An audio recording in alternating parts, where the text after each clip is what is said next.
4 बजे से 7 बजे तक शिव के भ्रमण का समय बताया है शाम को। तो 7 बजे से लेकर फिर रात्रि 9 बजे तक लक्ष्मी और दरिद्रता फिर भ्रमण पर जाती है। इनका एक समय निश्चित है महाराज। भ्रमण कर कर आ जाना। अब इस बीच में जब लक्ष्मी और दरिद्रता दोनों निकल कर जा रही हैं तो दोनों एक भाव रख कर जाती हैं कि आज हमको कहां प्रवेश करना है।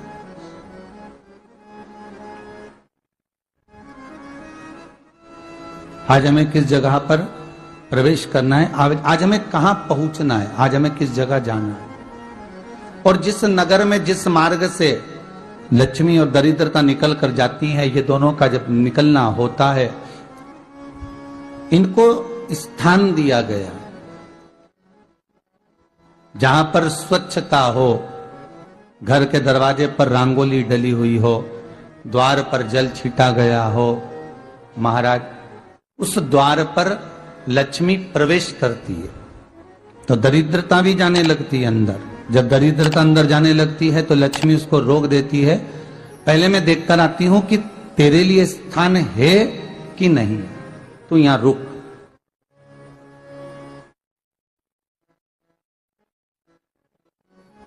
कुछ देर तक दरिद्रता बाहर खड़ी रहती है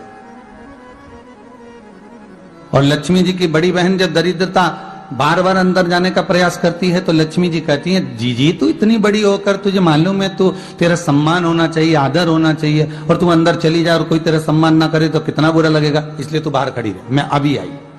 अंदर जाती है और जब लक्ष्मी जी भ्रमण कर लेती हैं, अंदर प्रवेश कर कर आती हैं और प्रवेश कर कर आती हैं तो दरिद्रता पूछती है चले अंदर।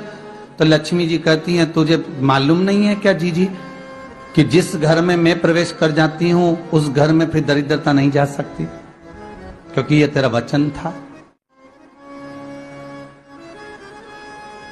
ये तेरा वचन था।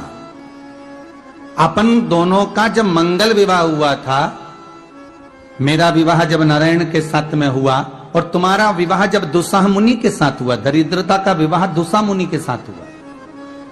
जब अपना दोनों का विवाह हुआ था तो अपन दोनों ने एक वादा करा था कि जिस घर में लक्ष्मी प्रवेश कर जाएगी उस दिन फिर दरिद्रता नहीं जाएगी, और जिस घर में दरिद्रता प्रवेश कर जाएगी उस घर में फिर लक्ष्मी नहीं जाएगी। अब जब मैं अंदर देख कर आ गई हूं तो तू अंदर नहीं जा सकती, अर्थात लक्ष्मी के चरण जिस घर में पड़ गए उस घर में फिर दरिद्रता प्रवेश नहीं कर रही। चलते चलते फिर दरिद्रता ने देखा और लक्ष्मी जी इसको लेकर गई और लक्ष्मी जी ने देखा कि इसके दरवाजे पर जल नहीं छीटा गया, इसके दरवाजे पर ना रंगोली डली है, इसका द्वार साफ नहीं हुआ है, इसके द्वार पर दीप नहीं है, इसके द्वार पर कलश नहीं है, इसके दरवाजे पर ढेर सारा कचरा पड़ा हुआ है, कोई स्वान कोई कुत्ता गंदगी भी कर कर चला गया है, कहीं बिल्ली ने गंदगी कर रखी है, कहीं जीवों ने कुछ गंदा गिरा रखा है। तो फिर लक्ष्मी जी कहती है, जी जी अब मैं होकर आ गई थी ना, अब तू जा, तू होकर आ। और दरिद्रता प्रवेश करती है तो अंदर जाकर क्या देखती है दरिद्रता कि इतनी सवेरे से मैं घूमने इनके दरवाजे पर आई और ये तो सब चादर तान के चकाचक गुर्राटा भर भर कर सो रहे हैं। तो दरिद्रता कह देती है, तुम्हारा भाग्य ही बेकार है, तुम्हें क्या करूं, तुम ऐसे ही सोते रहो। और दरिद्रता गुस्से में बाहर निकल कर आती है, लक्ष्मी से कहती है, लक्ष्मी तू इसके घर में जाना ही मत ही। तो दरिद्रता को कहती है, जीजी तेरी बात नहीं मानूंगी क्या मैं? लक्ष्मी जी बोली, मैं तेरी बात नहीं मानूंगी, बिल्कुल नहीं जाऊंगी इसके घर में, तू चिंता मत कर, चल आगे चल। फिर आगे बढ़े। ये लक्ष्मी और दरिद्रता का प्रवेश। आपके घर का द्वार, आपके घर का दरवाजा। फिर निवेदन करूंगा एक बहुत सुंदर बात, हमें महाराष्ट्र से सीखना चाहिए, हमें साउथ से सीखना चाहिए, दक्षिण से।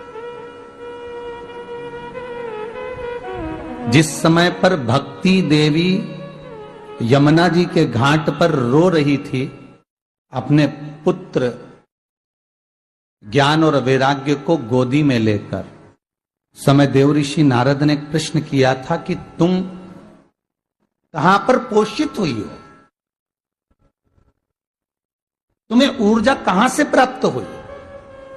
तो कहा मैं गुजरात से तो चली हूं। और वहां से चलती चलती भक्ति देवी कहती है मैं बहुत दुखी होकर, बूढ़ी होकर, द्रवित होकर, बड़ी दुख में वहां से चलते चलते जब मैं महाराष्ट्र में पहुंची तो मैंने वहां जाकर देखा कि वहां पर लोग हर पल हर घड़ी ब्रह्म मुहूर्त में उठकर स्मरण करते हैं, नाम जाप करते हैं और दरवाजे पर जल छीट कर रंगोली डालते हैं। तो कह रही है कि वहां पर मैं थोड़ी अवस्थावान होने लगी, वहां मुझे अच्छा लगने लगा। फिर जब मैं और आगे पड़ी, दक्षिण में जब पहुंची, वहां पर जाकर मैंने देखा कि सुबह से उठकर मंगलाचरण, मंगला स्तोत्र और वेदों की ध्वनि होने लगी। वहां पर मैं और आनंदित हो गई। हमें कुछ चीजें महाराष्ट्र से सीखना चाहिए कि वहां रहने वाले जो भगत हैं, वारकरी संप्रदाय के जो भक्त होते हैं, वैष्णव जो धर्म के भक्त होते हैं, उनका नियम है सवेरे के समय घर में पानी है कि नहीं है, पर जब भी वो घर का दरवाजे के बाहर थोड़ा ना थोड़ा पानी तो छींट ही देते हैं। और छींटने के बाद फिर वहां पर अपने यहाँ तो दिवाली पर रंगोली बनती है जी, और वहां पर रोज की रंगोली बन जाती है कि कभी हो सकता है परमात्मा राह भूल कर हमारे घर में प्रवेश कर जाए, इसलिए वहां प्रतिदिन की रंगोली, प्रतिदिन।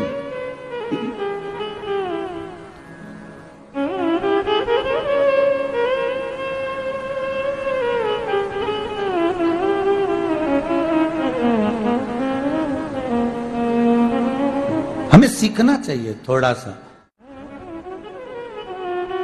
आज के जमाने में तो बहू अपने कमरे की झाड़ू लगा ले, वो ही बहुत बड़ी बात है। हो खड़ी खड़ी बहू ये देखती रहेगी कि नौकरानी सही से झाड़ू लगा रही, वहां से लगा के लाओ, इधर से हेड़ के ले जाओ, वहां से कचरा सोरो, वहां से पोछा लगाओ।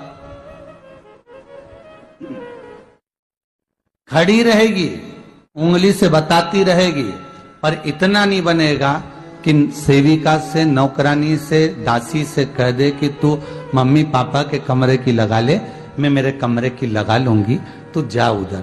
थोड़ा दया का भाव अगर होता तो उसके मन में भी आता कि मेरी बड़ी सेठानी तो अपनी जगह पर है, पर छोटी तो सेठानी की भी बड़ी सेठानी है जो मुझ पर करुणा करती रहती है। पर बड़ी तो कहे कि बेटा रहने दे, तू उधर ले जा, जब भाभी के कमरे में देख ले जा, उसके बच्चों का बड़ा फैलारा रहता ना, तू उधर देख ले जा, तो जरा उधर, मां उधर भेज रही है।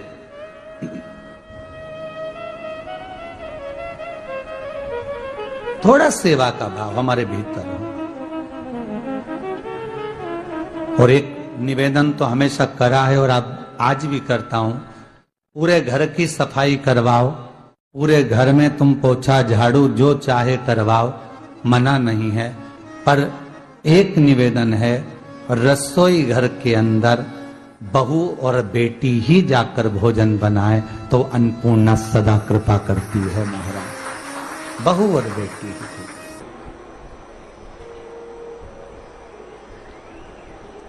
फिर एक कहीं ऐसी जगह मिल जाती है जहां ठोका और वो खीर चली, कपड़े टांग, बार बार प्रयास करा, हिम्मत नहीं आ रही। आपने कहा कि कपड़े तो टांगना है, कील तो ठोकना पड़े। जैसे कील को बार बार ठोका गया, कपड़ा टांगने के लिए एक जगह नहीं लगी, दूसरी जगह नहीं लगी, तीसरी जगह नहीं लगी, चौथी जगह पर प्रयास करते रहे। उसी तरह भगवान शंकर की लोग कहते हैं कथा एक बार सुन ली, 2 बार सुन ली, 3 बार सुन ली, हम कहते हैं बार बार इस मन रूपी कील को परमात्मा के चरणों में ले जाकर ठोकते रहो, इस मन को भगवान के चरणों में ले जाकर छोड़ते रहो। कथा में इस मन को बार बार ले जाकर ठोकते रहो, एक ना एक दिन ये परमात्मा तक पहुंच ही जाएगी, ये निश्चित। थोड़ा प्रयास आपको करना पड़ेगा, थोड़ी मेहनत आपको करना पड़ेगी। प्रेशर बढ़ा, थोड़ा मेहनत, थोड़ा प्रयास आपको करना।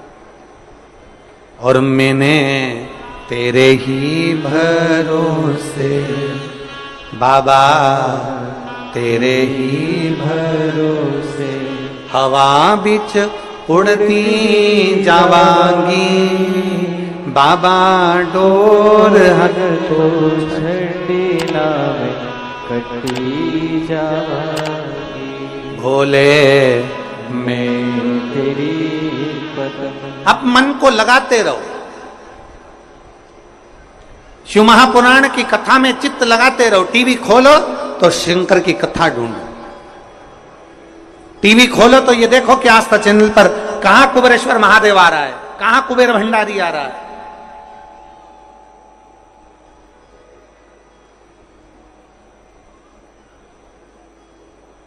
मन को इधर उधर ना मोड़ो। जैसे एक व्यक्ति ने अपनी गाड़ी से 25 लोगों को उड़ा दिया। अब एक व्यक्ति ने 25 लोगों को उड़ा दिया तो उसको ले जाके पुलिस वालों ने जज के सामने खड़ा कर। जज ने पूछा, तुम्हारे ऊपर इल्जाम लगा है तुमने 25 लोगों को उड़ाया। जी हुजूर। सफाई में कुछ कहना चाहते हो, सफाई देना चाहते हो? उसने कहा, हुजूर मैं गाड़ी चला रहा था, मेरा ब्रेक फेल हो गया था, तो एक तरफ 2 लोग जा रहे थे, एक तरफ पूरी बारात जा रही थी। अब आप बताओ हुजूर, जज साहब, मुझे गाड़ी का हैंडल कहां घुमाना था? जज साहब ने कहा, 25 लोगों से तो अच्छा था कि 2 लोगों पर गाड़ी चढ़ाता, 2 लोगों को उड़ा देता, पर 25 क्यों उड़ाए तूने? जज साहब आप बिल्कुल सत्य कह रहे हो, मैंने अपना हैंडल 2 लोगों की ओर ही घुमाया था, पर वो बारात में घुस गए थे। मैंने तो 2 के लिए ही हैंडल घुमाया था, पर वो बारात में घुस गए। हम भी ऐसे ही हैं। हमें शिव जी को 1 लोटा जल चढ़ाना है, हमें शंकर जी का भजन करना है, हमें भगवान को भजना है, हमें कथा सुनना है। हम जाते बड़े मन से कि हमें कथा सुनना है, कथा सुनना है, कथा सुनना है, कथा सुनना है, और मालूम पड़े कथा में जाकर बैठे, कोई इधर बात कर रहा था, कोई उधर बात कर रहा था, कोई पीछे आवाज लगा रहा था, कोई कुछ नहीं, तो तुरंत जितने बैठे रहेंगे ना, तुम सबका ध्यान एकदम उसी जगह पर मन जाएगा कि कौन ने क्या बोला, कौन ने क्या करा। अरे भाई, तुम आए कहां पर हो? भगवान शिव की कथा को सुनने के लिए। तुम आए कहां पर हो? शंकर को अपने दिल में बिठाने के लिए। तुम आए कहां पर हो? शिव तत्व को जानने के लिए। और अपने चित्त को हम भटका रहे हैं, अपने चित्त को इधर उधर लेकर जा रहे हैं, वो श्रेष्ठता नहीं।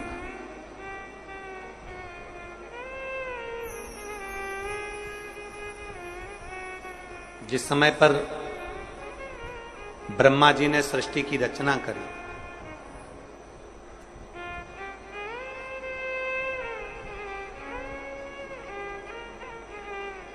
सर्वप्रथम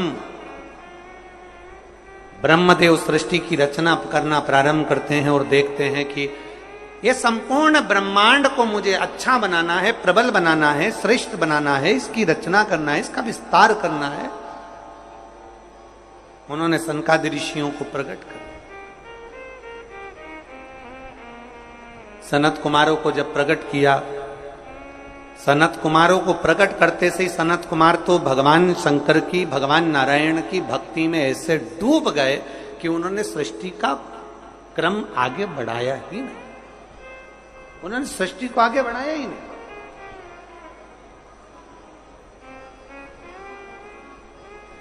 अब ब्रह्मा जी के मन में बड़ा दुख हुआ, ब्रह्मदेव के हृदय में बड़ा दुख हुआ ब्रह्मा जी के।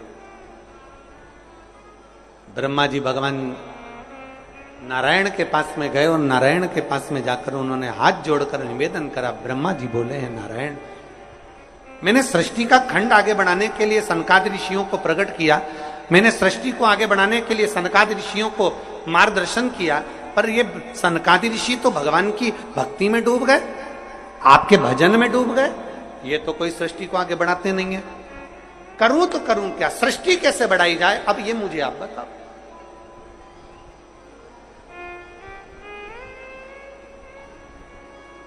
शिव कथा कहती है,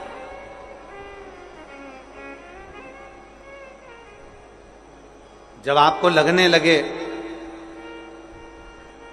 कि मैंने बहुत प्रयास कर लिया और अब मेरा यह कार्य नहीं हो रहा, तब उस जगह पर शिव महापुराण की कथा कहती है कि एक बार शंकर पर विश्वास कर देखो, शंकर पर भरोसा कर देखो। एक पत्र है,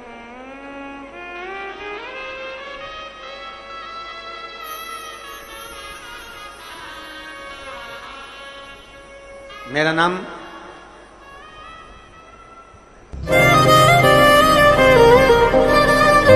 जात्री साहू है, ग्राम बोराई, जिला दुर्ग की निवासी। मेरी 7 साल की बेटी है जिसका नाम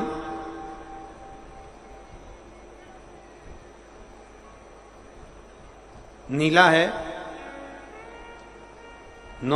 7 वर्ष की बेटी है। कहीं बैठी हो तो हाथ हिला सकती है। मेरा नाम जात्री साहू है, मैं ग्राम बोराई, जिला दुर्ग की निवासी हूं।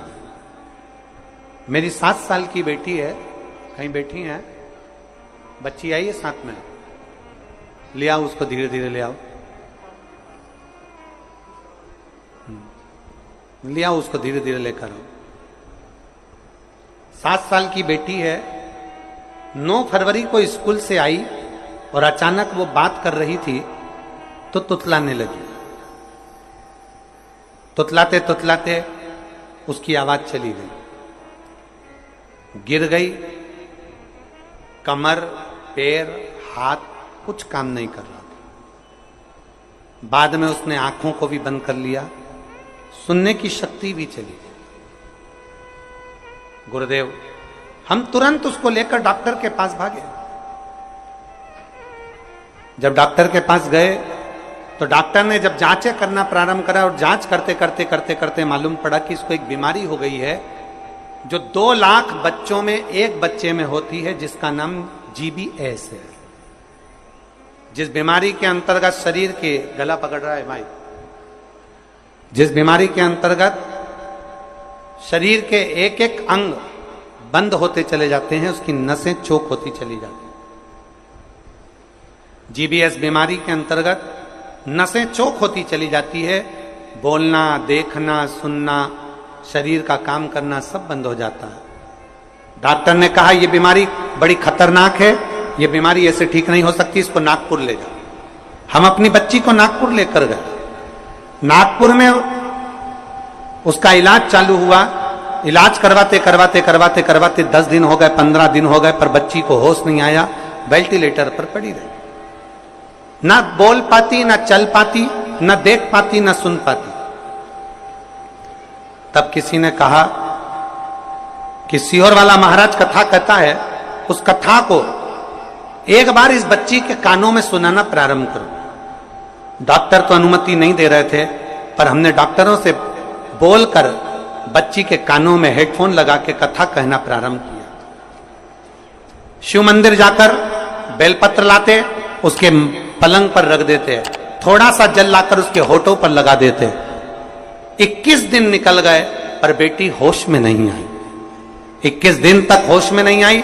धीरे धीरे धीरे धीरे धीरे धीरे डॉक्टर ने कह दिया इसका शरीर ठीक नहीं है, ये GBS बीमारी एक ऐसी बीमारी है जो कभी ठीक नहीं होती है, आप इसको घर ले जा सकते हो, ये ऐसी कैसी ही रहेगी, ना चलेगी, ना बोलेगी, ना देखेगी, ये ऐसी रहेगी। हमने कहा डॉक्टर साहब थोड़ा सा तो इलाज करो। कहा इसका इलाज पूरे भारत में क्या विदेश में भी नहीं है। तब हमने वो बेटी 21 दिन तक ये किया, फिर सीहोर से रुद्राक्ष मंगवाया, उसका जल दिया, फिर पशुपति व्रत किया। ऐसे करते करते 45 दिन निकल गए और 45वें दिन जब हम बेटी को जल देना प्रारंभ करें तब डॉक्टर ने कहा अब इसके शरीर में हलचल हुई है और ये इसको वेंटिलेटर से उतारकर आईसीयू में रखा गया। एक 45 दिन निकल गए। 45 दिन से फिर धीरे धीरे धीरे धीरे करते करते इलाज तो चलता रहा, पर डॉक्टर बोल रहे थे इसका कोई हल नहीं है, इस बेटी को घर ले जाओ। इसका शरीर काम नहीं कर रहा था, पलंग पर पड़ा हुआ था। फिर हमने भी हिम्मत करी और उसको 2-3 महीना वहां रखा। जब कोई निर्णय नहीं निकला तब हम उसको घर लेकर आ गए। घर पर शिव जी का चढ़ा जल देते, शरीर पर जल लगा देते, बेलपत्री खिला देते, पीस पीस कर उसके मुंह में लगा देते। आज बाबा को धन्यवाद देती हूँ, इतनी बड़ी बीमारी से मेरी बेटी चलना भी प्रारंभ हुई, देखना भी प्रारंभ हुई, सुनना भी प्रारंभ हुई और आज मेरी बेटी का शरीर काम करना प्रारंभ कर दिया। मैं बाबा को यहाँ धन्यवाद देने के लिए आया। एक शिव तत्व गला पकड़ रहा है, खींच के बोलना पड़ रहा है। शिव के प्रति एक अविरल भक्ति, शंकर के प्रति एक विश्वास, एक भरोसा जागृत।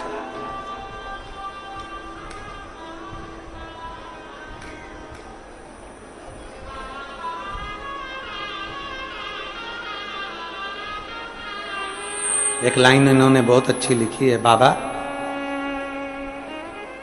मेरी बच्ची को और मुझको 4 महीना जो देखना पड़ा, मैं भोलेनाथ से केवल ये प्रार्थना करने के लिए आई हूं कि ऐसा कभी किसी बच्ची को और किसी मां को देखना ना पड़े। बस इतनी कृपा करूं।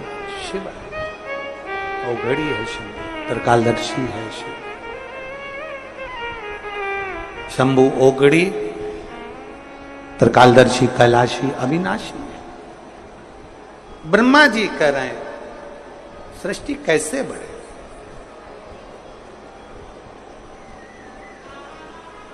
सृष्टि की रचना कैसे हो।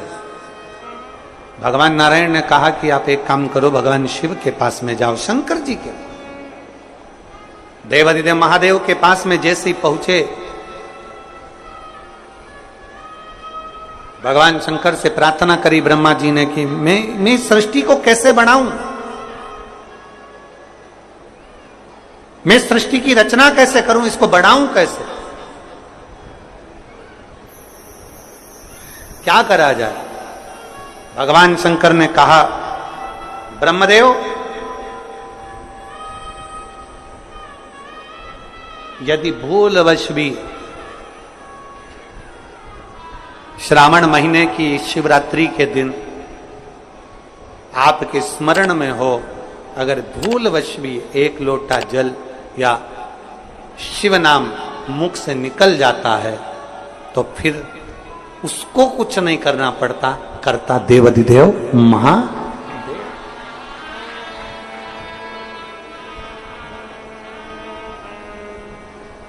करना केवल महादेव को पड़ता। आप अपने विश्वास को जागृत करिए, जाओ। ब्रह्मा जी ने सावन महीने की शिवरात्रि का इंतजार किया।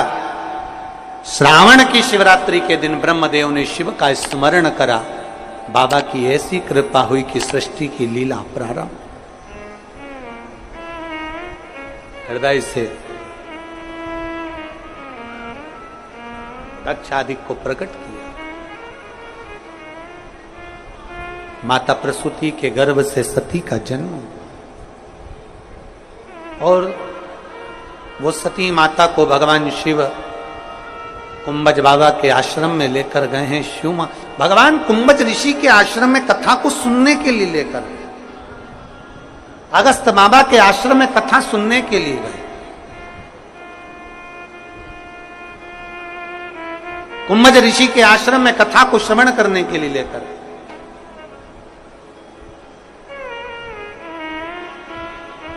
भगवान ओगड़दानी माता सती को लेकर जैसे कुंभज ऋषि के आश्रम में पहुंचे,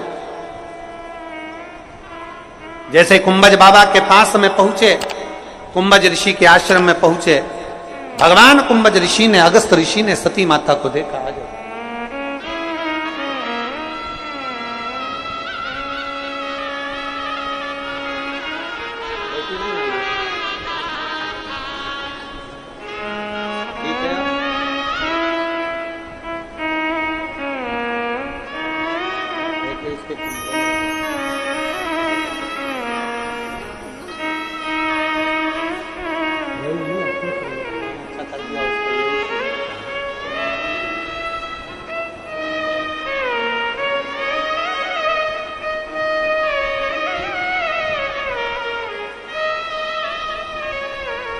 अगस्त बाबा के यहां पर पहुंचे हैं भगवान देव।